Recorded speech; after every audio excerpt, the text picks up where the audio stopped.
कहाँ है ये सरकार? कहाँ पर है पुलिस? कहाँ पर है कानून? जहाँ एक तरफ आप देख रहे हैं सरजील इमाम, उमर खालिद जैसे मतलब इंटेलेक्चुअल लोग, रिसर्चर्स, वो जेल में, उनके खिलाफ अभी तक भी कोई ठोस सबूत नहीं है। लेकिन अभी तक 5-5, 6-6 साल हो गए, उनको जमानत नहीं मिल रही। और जो खुलेआम चीफ जस्टिस ऑफ इंडिया को हत्या का धमकी दे रहे हैं, लोगों को उकसा रहे हैं कि उनके सर को फोड़कर 2 टुकड़े में बांट देना चाहिए, जो खुलेआम कह रहे हैं उसकी कार को घेर के हमला कर देना चाहिए, ऐसे लोग को जाती जमानत मिल जाती है। तो आखिर देश जा किधर रहा है? और दुख की ये बात है, ऐसे लोग गिरफ्तार होते हैं और उनको छुड़ाने के लिए बीजेपी का राष्ट्रीय प्रवक्ता जाता है। हमारे लोगों की मूंछ रखने पर हत्या हो जाती है, गाड़ा छूने पर हत्या हो जाती है, बहन बेटी की सामूहिक बलात्कार करके उसकी हत्या कर दी जाती है। जो जातिवादी आतंकवादी है, ये कब तक खुले घूमेंगे? उनको जेल में कब डाला जाएगा? हम इस सामाजिक न्याय की लड़ाई को हम लोग लड़ेंगे। सरकार खुलेआम ऐसे लोगों को संरक्षण दे रही है जो हमारे लोगों की हत्या कर रही है। हम लोग इतने कमजोर नहीं, हम लड़ाई को लड़ेंगे। लाने के लिए हम लोग अंबेडकर भवन, रानी झांसी रोड, करोल बाग आ चुके हैं।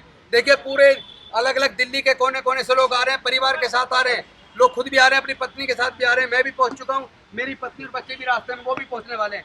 मेरा निवेदन है जल्दी से जल्दी अंबेडकर भवन आइए, आप देर कर रहे हैं, जल्दी आइए।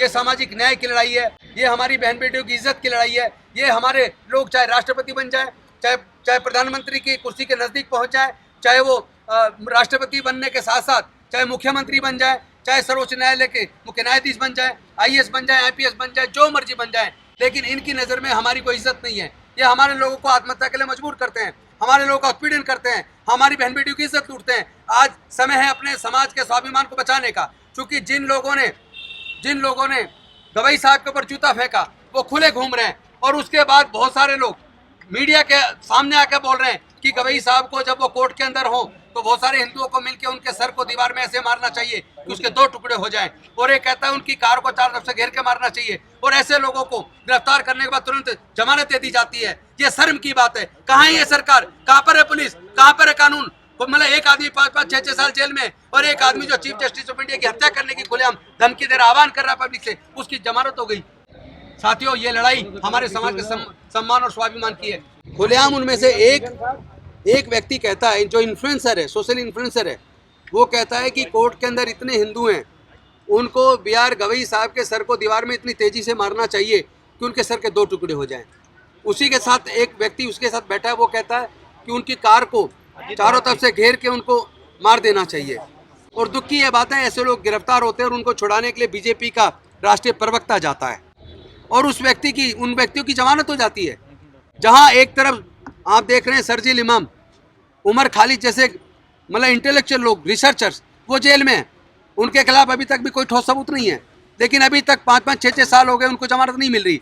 और जो खुलेआम चीफ जस्टिस ऑफ इंडिया को हत्या का धमकी दे रहे हैं, लोगों को उकसा रहे हैं कि उनके सर को फोड़कर 2 टुकड़े में बांट देना चाहिए, जो खुलेआम कह रहे हैं उसकी कार को घेर के हमला कर देना चाहिए, ऐसे लोग को जाती जमानत मिल जाती है। तो आखिर देश जा किधर रहा है? खुलेआम हम देख रहे हैं कि एक IPS ऑफिसर 2001 बैच का, जिसकी पत्नी भी IAS ऑफिसर है, जिनका सगा साला MLA है, साले की वाइफ IPS ऑफिसर है, ऐसे ऑफिसर को इतना प्रताड़ित किया जाता है डायरेक्टर जनरल ऑफ पुलिस और तमाम बहुत सारे उच्च अधिकारियों के द्वारा कि वो व्यक्ति कंप्लेंट करता रहता है, लेकिन उसकी कंप्लेंट पे कोई कार्रवाई नहीं होती। अल्टीमेटली वो कंपेल होता है और वो सुसाइड कर लेता है। सुसाइड करने के बाद DGP अभी तक गिरफ्तार नहीं है। उसने इतना लंबा नोट लिया, अपना नोट लिख के एक तरह का डाइंग डिक्लेरेशन करके गया, उसके बाद भी अभी तक दोषी गिरफ्तार नहीं है कोई भी। ये कितने शर्म की बात है। और दूसरी तरफ भीड़ इकट्ठा होकर हरिओम वाल्मीकि की हत्या कर देती है। हमारे लोगों की मूंछ रखने पर हत्या हो जाती है, गाड़ा छूने पर हत्या हो जाती है, बहन बेटी की सामूहिक बलात्कार करके उसकी हत्या कर दी जाती है, और राष्ट्रपति को मंदिर में घुसने से रोका जाता है। ऐसे जो जातिवादी आतंकवादी हैं, ये कब तक खुले घूमेंगे? उनको जेल में कब डाला जाएगा? हम इस सामाजिक न्याय की लड़ाई को हम लोग लड़ेंगे। क्योंकि ये जो हमला कोर्ट के ऊपर हुआ है, ये जो हमला हमारे लोगों पर हो रहा है, ये हमला पूरी कम्युनिटी के खिलाफ है। This is war against nation, this is war against state, this is war against community. और हमारी कम्युनिटी इतनी कमजोर नहीं है। सरकार खुलेआम ऐसे लोगों को संरक्षण दे रही है जो हमारे लोगों की हत्या कर रही है। हम लोग इतने कमजोर नहीं, हम लड़ाई को लड़ेंगे। लेकिन मेरा अपील है अपने पूरे समाज के लोगों से, हम डॉक्टर बाबा साहेब अम्बेडकर जी को मानने वाले हैं। हमें अपनी लड़ाई संविधान से लड़नी है, कानून को अपने हाथ में नहीं लेना।